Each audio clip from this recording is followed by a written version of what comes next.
Certo, vamos lá, rapaziada. Último vídeo, ou talvez não o último, mas um vídeo complementar sobre raça e sobre magia. Acho que é mais fácil classificar assim. E ele faz parte do roleplay, ele faz parte do RPG, claro. Pode ser integrado ou não, tudo depende de quem está conduzindo a campanha. Mas é uma ideia para maior fidelização e maior diferenciação desse sistema para demais sistemas, beleza? Então vamos lá. Existem alguns arquétipos de magia e algumas raças geradoras de magia, né? São as raças que a gente chama de Prime na mesa. Essas raças, elas meio que fomentam a forma como a magia é utilizada, beleza? Desde a fundação dela até a execução e até as variações de principalmente aprendizado e contextualização, beleza?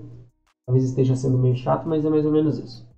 Dessas raças, a gente tem vários, eu acho até que eu mudei o nome nas raças, Ternos, a gente tem Fanar, a raça inferior, os dragões, o Poca, os Epalaias, né? E os anjos. Beleza, o que isso quer dizer? Primeiro a gente tem as raças ambientadas ou de ambientes, né? Que são aquelas raças que influenciam o meio ambiente e por conta disso são raças de fundação. A primeira raça é Aquarius, ela é uma raça de capacitação de força produtiva. Isso significa, basicamente, ela tem três tipos mágicos, vamos dizer assim, né? O primeiro tipo é a base, então ela meio que sustenta um conceito chamado de malha, e essa malha nada mais é do que a malha de mana no ambiente, das partículas, vamos dizer assim, de mana, uma teoria mais científica, vamos dizer assim. E essas partículas de mana, elas têm três fatores. A base, que é como se fosse a fundação, que é o que estrutura a malha mágica. O transporte, que é aquela responsável por, vamos dizer assim, pela energia produtiva, né? Pela força produtiva, que é a força do fluxo mágico, sair de um ponto A a um ponto B, ok? E a cápsula, que nada mais é do que uma capacitação, então ela vai receber variação energética, vamos dizer assim, né? Variação produtiva, e vai converter ela para o meio ambiente. Então pensa assim, ela é como se fosse a ponte entre os dois mundos, o mundo mágico e o mundo físico. Uma teoria bem sucinta seria mais ou menos isso. Então esse é o tipo ambiente do Aquarius, que é oriundo do ser Aquarius. A Ternos é diferente, ela é mais o ambiente em si, depois que ele interage com a magia. Isso quer dizer, é o estado da mana no ambiente. O que isso quer dizer? O comportamento geral da mana dentro do ambiente vai gerar os estados da mana. E esses são 5. O comum, que é quando a mana está em equilíbrio com a natureza, a magia flui de forma harmoniosa, está tudo bonitinho, é o estável, o último ali da lista. Depois do estável, você vem o carregado, que é quando o ambiente ele tem muito acúmulo de mana, então tipo, está sobrecarregado, tem pouco movimento de fluxo, é igual água estagnada, que fica cheia de bactéria e você pode morrer. Brincadeira, mas é literal. É a mesma coisa, vamos dizer assim, a mana carregada. Ela tem pouca mobilidade, então você, quando entra nesse tipo de ambiente, vai estar sobrecarregado, vai estar sobrecarregando os seus terminais de mana, vamos dizer assim, né, seus canais, e isso pode te matar, por assim dizer. Beleza. E quando carrega muito, o que acontece? Se qualquer tipo de movimento abrupto, aquele movimento rompante, ou até mesmo muito forte, por assim dizer, ele vai quebrar esse castelo de cartas estruturado pela base, né, que foi visto acima. E quando você quebra esse castelo de cartas, você vê o colapso, que é um movimento exacerbado da malha, e você quebra a malha, por assim dizer, você desestrutura ela, que é aquilo que a gente viu acima. E quando você desestrutura ela, todas as partículas, né, de transporte barra cápsula, elas se espalham. Então, por assim dizer, tudo fica caótico. E a energia da mana pode te afetar, pode te atingir, você pode morrer. Isso daqui é uma das formas mais fáceis de morrer também. E essa desestruturação da malha de mana faz com que a mana acelere muito e passe no seu fluxo muito rápido. Então é como se você tivesse um overheat. Beleza? Beleza. Depois que a estrutura da... Beleza, beleza. Depois eu vou ficar repetindo isso pra mim mesmo. Depois da estrutura do ser quebrada, tá? É um estado natural. O que acontece? Ele tem que parar, né? E aí vem um aterramento, que é a fixação. Então, após um colapso, a mana ela vai parar, literalmente ficar estática. Tá? Todos os pontos de mana vão ficar estáticos, até que o ambiente E nisso o ambiente vai ficar estéril para magia. Então não é possível conjurar se não tem movimento. Se não tem movimento, não tem força produtiva. Se não tem força produtiva, você não consegue transferir por uma cápsula para o ambiente. Sendo assim, o ambiente fica estéril para magia. E por último, vem o sistema de retorno. Nada mais é do que o controle, novamente, do ambiente para com o estado mágico. Então, a energia mágica vai retornar, e isso é perigoso para o ser vivo. Por quê? Porque pensa que você tem energia mágica dentro de si para te deixar vivo. Quando essa energia retorna para o ambiente, ela está sendo tirada de todos os pontos. E de todos os pontos são dos seres vivos, dos seres não vivos, por assim dizer. Então, tudo que fica nesse estágio retornado vai perder magia e automaticamente vai morrer. Mas daqui sim é a forma mais fácil de morrer. O colapso é quase a mais fácil, mas daqui é com certeza mais fácil. Se você está no ambiente de retorno e não sabe lidar com magia retornada, você vai morrer. Beleza? Bem, e finalmente depois que tudo volta ao seu devido lugar e é redistribuído para o ambiente, você volta a ter magia estável. Então esse é um ciclo. Então às vezes você está no estável, se vier com muita energia vai ser carregado. Se essa energia carregada sofreu um movimento abrupto, vai ser colapsada. E se for colapsado, vai sofrer aterramento, vai sofrer retorno. A não ser que tenha alguma coisa externa que esteja mantendo a realidade naquele formato. Seja ele colapsado, aterrado, retornado, carregado ou estável. Beleza? Beleza. Eu estou explicando para mim mesmo, então eu falo beleza 2 vezes para me autoafirmar. Enfim. Agora a gente vai entrar num conceito um pouco diferente. Então, isso define a malha, define o ambiente, define como você pode entender o funcionamento da magia ambientada. Pô, mas isso daí é um conceito mais macro, né? Sim. E o jogador? Como que funciona? Então a gente vai entrar agora nas raças que são as raças interativas. Então, as raças de jogadores, aquelas que interagem com o ambiente, que interagem com a mana do ambiente. E como que funciona isso, El? Pô, pensa assim. Você tem 3 bases de raça, que são a raça Fanar, que dá origem aos humanos, aos elfos e aos anões. Cada uma dessas raças, elas aprendem magia, né? Elas interagem com a magia de uma forma diferente. E com variação, claro, entre elas mesmas. E qual é essa? A primeira são os humanos. Vamos começar por aí, que é a raça mais comum, né, no mundo e tudo mais. Toda raça Fanar, ela aprende magia, ela interage com a magia de forma específica baseada em reprodução. Então ela reproduz algo dado uma coisa anteriormente feita. O que isso significa? Eu nem sei como é que está meu áudio, tá? Porque agora que eu percebi que meu microfone estava longe. O que isso significa? Significa que a raça humana, ela aprende de 2 formas. Primeiramente por erudição, então ela vai estudar, vai pegar o livro, vai ler, vai entender como funciona. E é muito interessante essa parte de entender, tá? O ser humano tem muito essa questão de compreensão nas 2 formas dele. Então ele precisa entender como funciona baseado em estudo, ciência, hipótese e por aí vai. Ou ele tem a forma empírica, que é a tentativa e erro. Então ele vai tentar experimentar tal, e depois que ele entende, que ele compreende, aí funciona para ele. Beleza? Beleza. A base do Fanar humano é essa. A base dos elfos vem de 2 variações. O elfo ele não tem uma memorização muito boa, e ele também não tem, vamos dizer assim, uma compreensão muito sólida.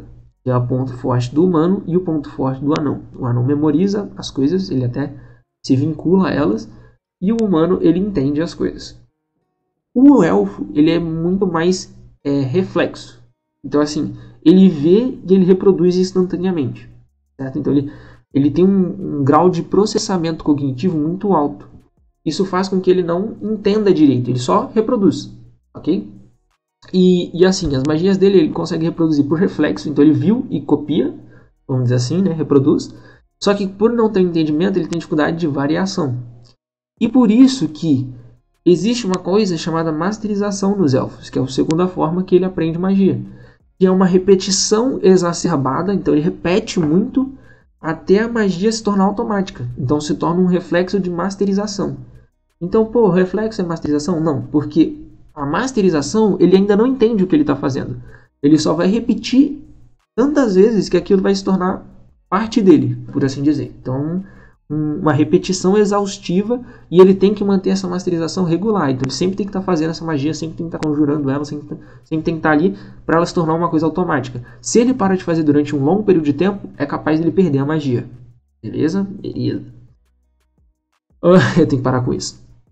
Os anões, diferente dos humanos e diferente dos elfos, eles têm uma memória física secular. Então tudo neles fica grudado, por assim dizer. E eles não conseguem se desvencilhar facilmente disso. Então, por exemplo, o humano ele pode entender várias coisas.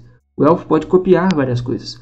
Os anões eles consomem e se vinculam às coisas de uma forma de conexão mesmo, de ligação ferrenha.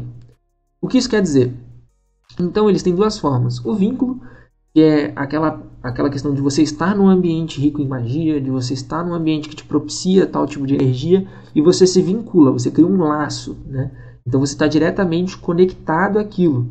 Isso faz com que você se vincular àquela magia, você tenha mais qualidade, mais adaptabilidade, mais variações, você sabe o que é aquela magia, você faz ela parte de você. E o consumo, né, dos anões é você consumir a magia. Então você tem contato com ela, você ingere ela, você melhora tipo, as funções dela. Quanto mais você consome, mais cenários você vai ver dela e você consegue reproduzir melhor, dado o seu consumo. Tá? Então, assim, lembrando que a pauta dos Fanar é reprodução e que cada um deles tem um fator crucial para funcionamento mágico, para como eles aprendem magia, como eles interagem com ela. Lembrando que são 3 raças interativas à magia. E a Fanar é uma delas. Então, reiterando, humanos entendem a magia de 2 formas diferentes. Elfos refletem a magia, vamos dizer assim, né? Eles processam a magia de 2 formas diferentes, mas parecidas.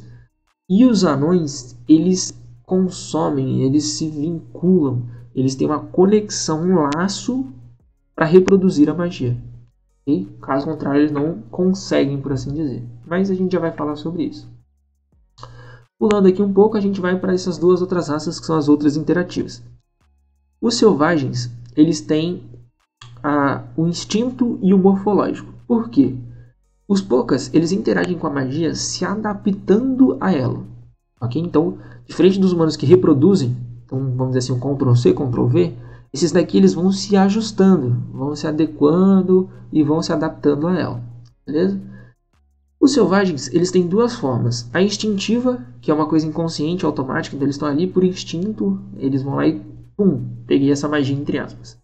É diferente do reflexo do elfo, mas é parecido e mais pra frente a gente vai falar sobre isso. O que eu quero dizer é o seguinte, o instinto é algo assim, pô, será que isso funciona assim, assim, assado? Vou lá e faço. E aí ele faz. O reflexo, você vê e você copia. Entendeu? Morfológico. O morfológico, ele modifica o próprio corpo para ser, tipo, conforme o necessário. Então, tipo assim, ele pega o ambiente ali, ele vê um animal, ele vê uma situação, ele vê alguma coisa, ele adapta o corpo dele para que a magia seja funcional, ou para que ele consiga usar aquela magia, ou que ele consiga usar aquele tipo de situação. Beleza? Beleza. O diplopia aqui, eu mudei o nome. Se eu não me engano, é enganação. Tá? Então, o Furry, ele se adapta à magia de uma forma enganosa. Ele projeta ilusão, ele projeta, tipo, magias superficiais. Então, às vezes, você vai ver um Furry conjurando uma magia de grau 7, sendo que ele é um grau 3. Isso é, tipo, diplopia. Isso é enganação. Ele finge, ele ilude as pessoas e faz magia de enganação. Isso pode fazer também transmutação física. Ele pode fazer várias variações disso, mas são magias enganosas. Então, ele não tem a magia de verdade, mas ele consegue replicar na cabeça dos outros e adaptar as pessoas a achar que ele tem. Então, é um falso positivo. E outra coisa que ele adapta a magia é para magia presencial. Então é uma magia que se adapta conforme a necessidade do momento. Então ele está ali na região, ele percebe que ele precisa, sei lá, de uma ponte, e para aprender a magia ele vai se adequar àquela questão de sanar aquela problemática e moldar a magia para aquela situação. Então eles são, se você for fazer um comparativo com a explicação anterior, eles teriam muito base nessa questão de presencial. Essa raça como um todo teria muito base naquela questão de adaptação, que são as magias modulares, por assim dizer.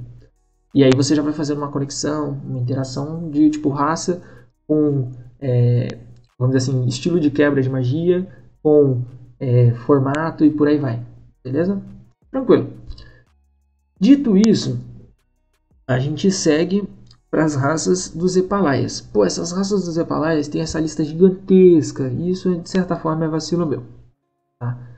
Mas eu vou reiterar para vocês, vou até descer um pouco mais, que isso foi vacilo meu, vou fazer diferente. Existe dentro dessas raças dois fatores, que são os Goblins e os Orcs. E eles têm um padrão. Qual que é o padrão? O padrão mitigador, intensificador é do Orc. Então o Orc ele e o padrão dessas magias dos Hepalais, deixa eu voltar lá para cima. Tá aqui. Então assim, mitigador e intensificador são dos Orcs. Dos Goblins vai ser anulador e falsificador. Beleza? Então, eles são baseados em sentidos e sentimentos. Não só em sentimentos, nem só em sentidos, nos dois juntos. Então, sentidos, os 5 sentidos e alguns sentidos extras, vamos dizer assim. E os sentimentos. Então, por raiva, fúria, amor, ódio, piriri, pororó. E o Orc, ele tem dois fatores que ele pode utilizar, vamos dizer assim, para conseguir compreender magia, para ele lidar com a magia. Que é o fator de mitigar.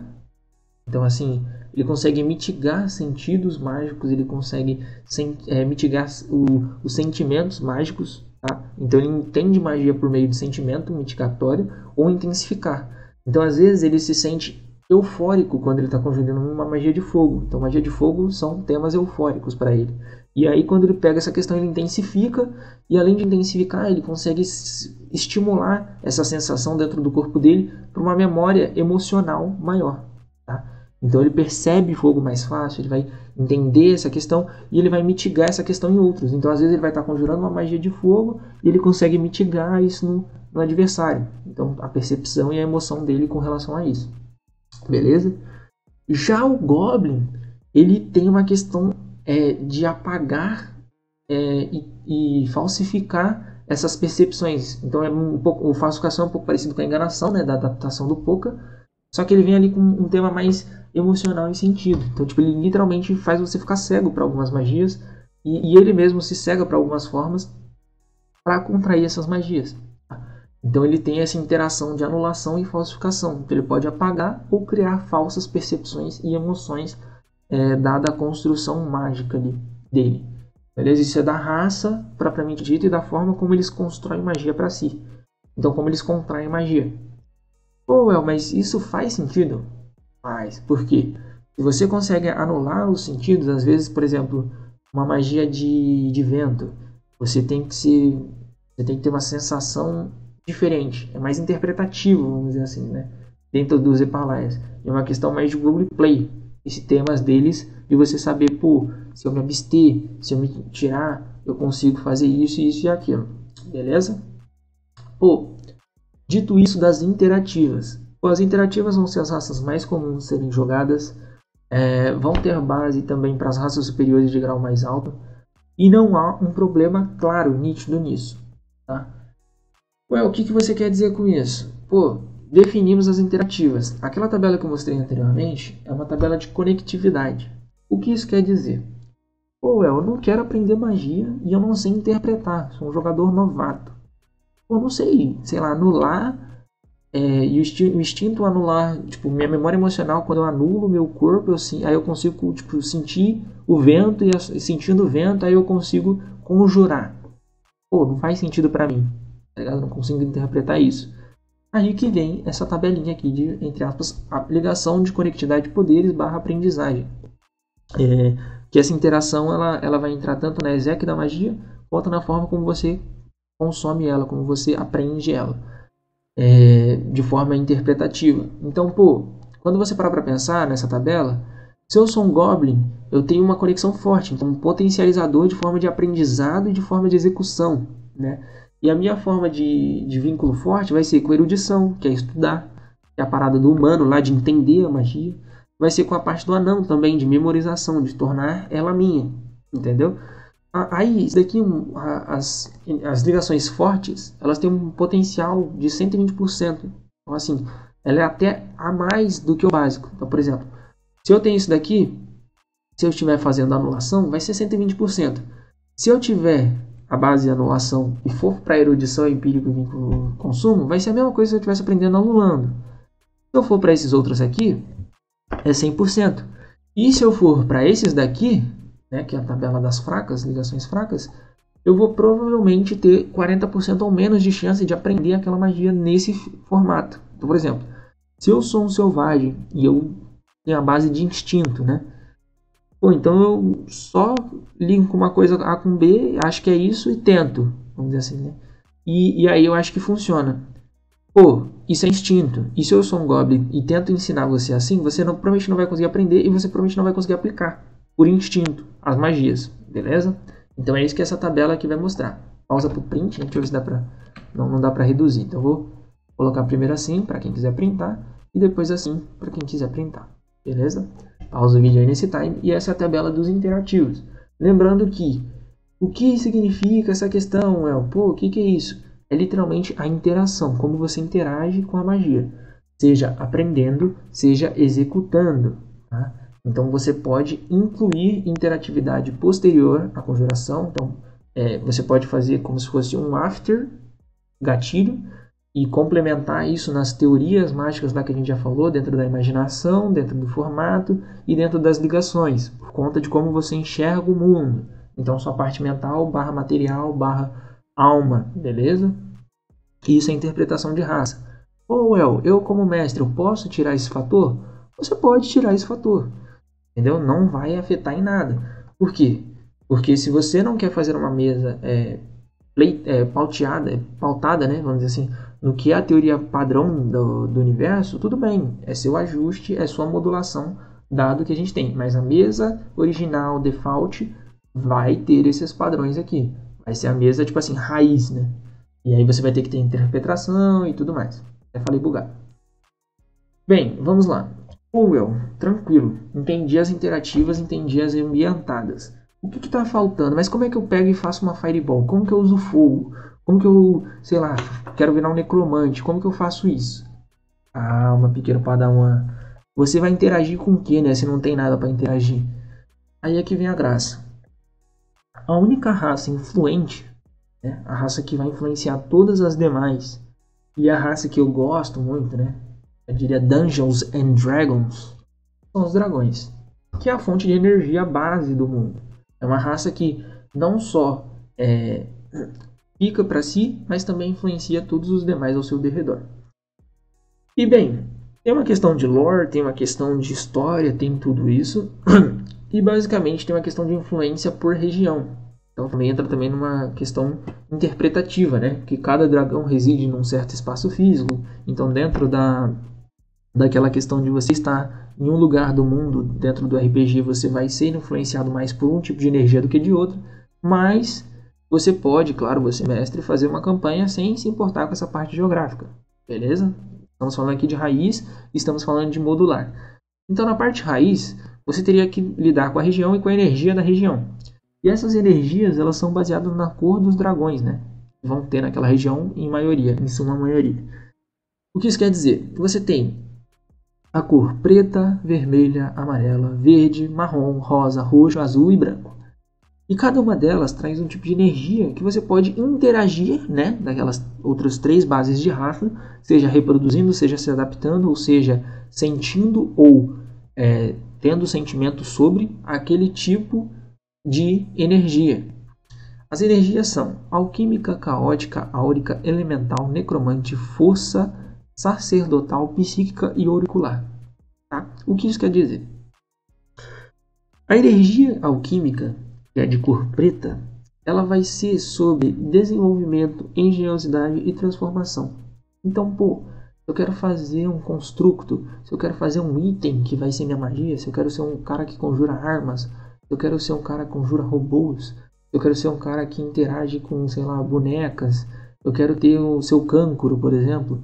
Então, tudo que tem essa coisa mais materializada, tá? Essa coisa mais de poção, de receita e tudo mais que precisa de um estudo ali por trás, alquímico. Energia preta. Pode misturar energias? Pode. Agora eu quero uma energia vermelha.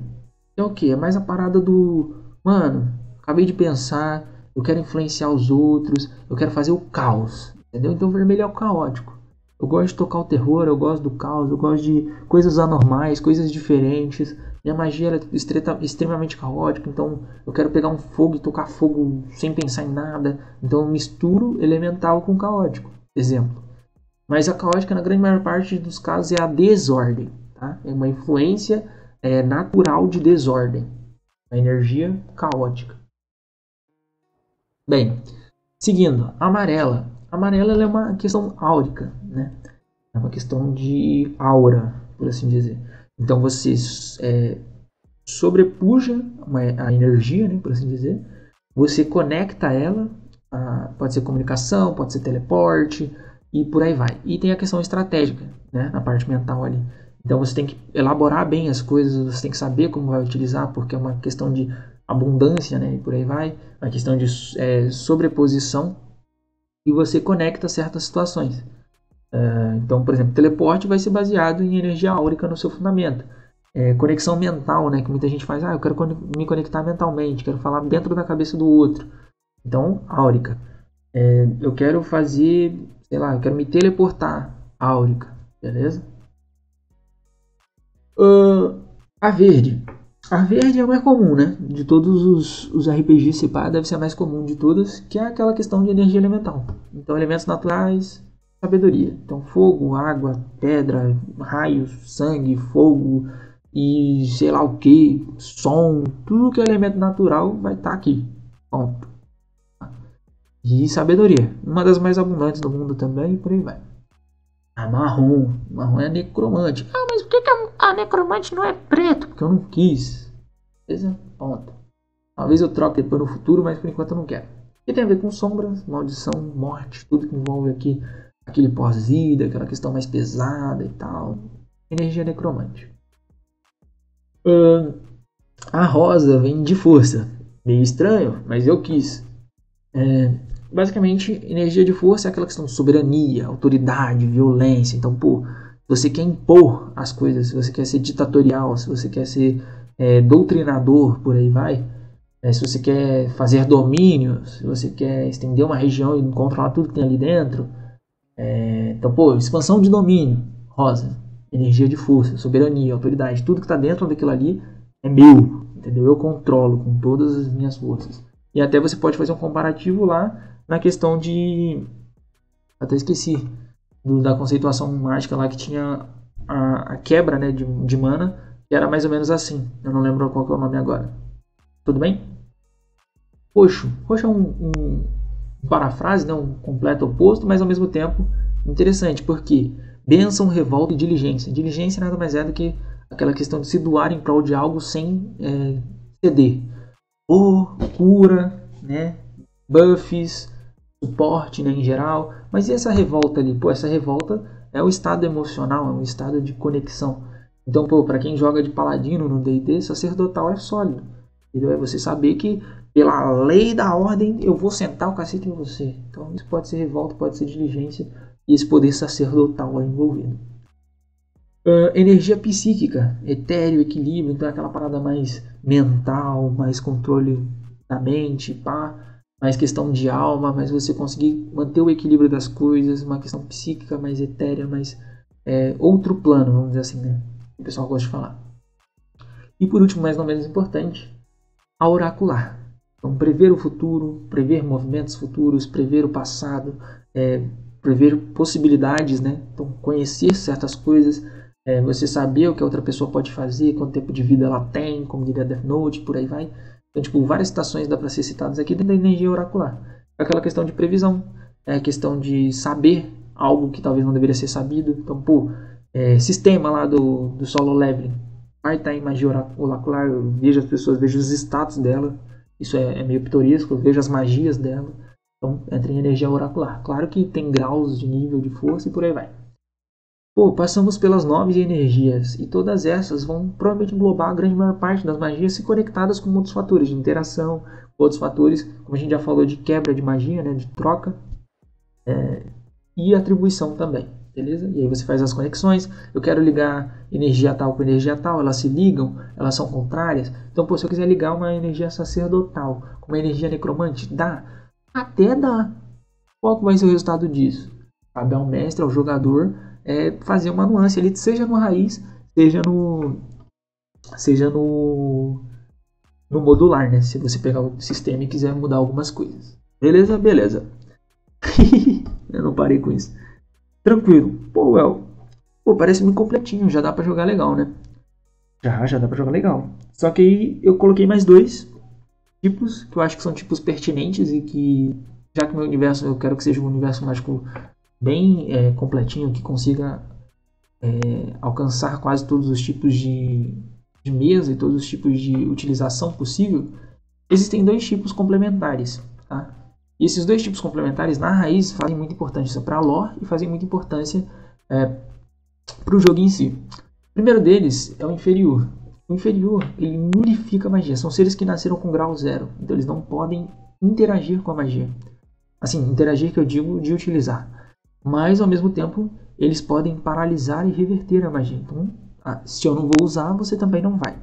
E existem 2 formatos dentro da nullificação. A primeira é o estático, onde você para a magia dos outros. Então, parafraseando lá com a questão do ambientado, né, que você tinha o aterramento, né? Então, seria parecido com isso, só que você pode fazer isso não pode ser uma região, né? Mas você vai fazer isso com a mana próxima a você. Tudo que vem perto de você, você estática. Então, pensa, uma Fireball vem na sua direção, você simplesmente é do estilo estático, você vai parar a magia e ela vai parar no ar, ou você vai parar o círculo antes dele ser conjurado, ou você pode encostar na pessoa e parar a magia dela dentro do corpo dela, e isso pode vir a ocasionar uma morte.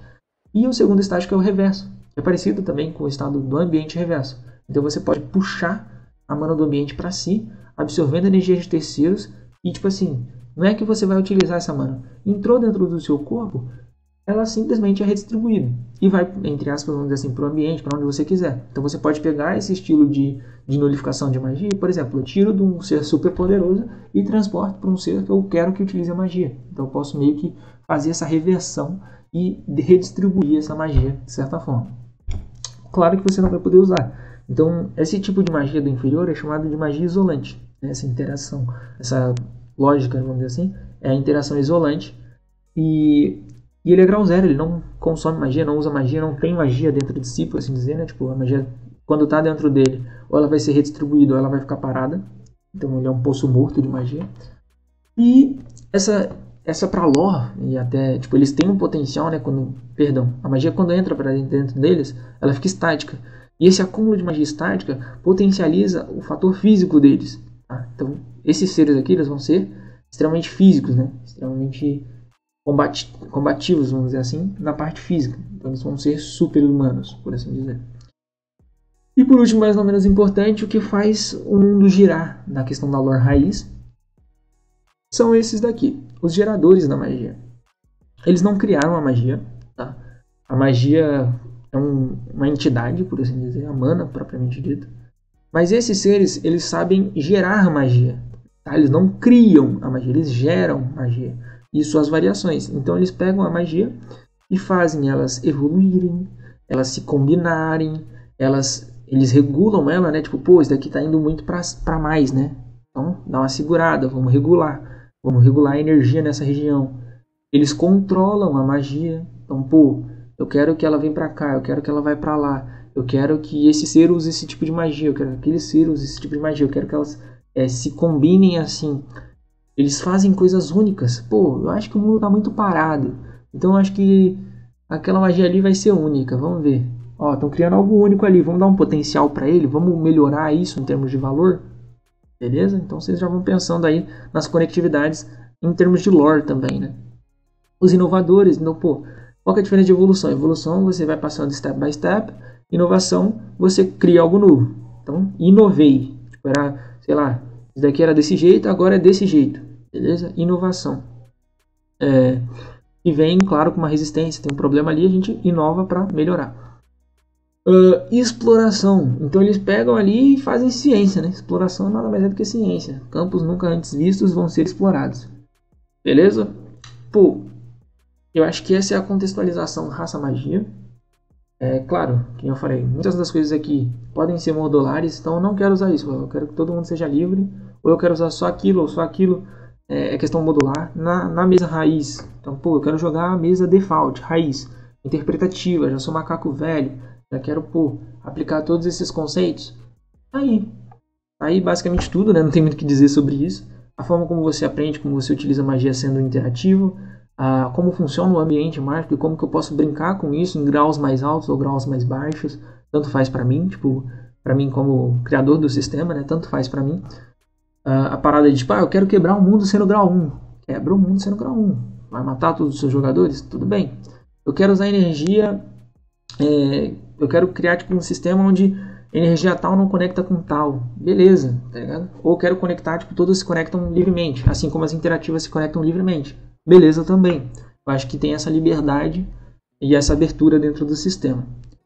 Espero que todos vocês tenham entendido. Espero que tenha ficado bem claro como funciona. Pô, escolhi raça tal, vou jogar, tipo, é uma mesa padrão default, raiz. Vou jogar com esse padrão aqui. Ou, antes de começar a mesa, na sessão 0 ali, vocês pegam e falam, a gente não vai usar as regras de tabela, né? A gente pode aprender magia de qualquer forma. Beleza, a gente pode alterar magia de qualquer forma? Beleza também. Então, tá conversado, você vai da sua imaginação e aí vai para um tema mais narrativista. Ou a gente vai aplicar a mesa raiz, então vai para uma simulação mais verídica, né? A gente vai ignorar e só vai usar número. Então vai para uma tema mais gameista, que como eu disse lá na aula anterior, a gente tem essa flutuação adaptável, modular, dentro de todos os sistemas básicos, né? Para vocês jogarem e se divertirem. O intuito é se divertir, né? Seja na mesa raiz, seja na mesa no formato modular, igual todos os outros sistemas que você pode se adequar. Aqui eu só estou fazendo uma teorização mágica mais sólida para qualquer um que quiser utilizar, poder utilizar. E eu acho que está bem completinha, claro. Recebo feedback, aceito ajudas aí e ideias. Muito obrigado por isso. Acho que encerra aqui, já falei pra caramba também de novo. E tamo together. Muito obrigado.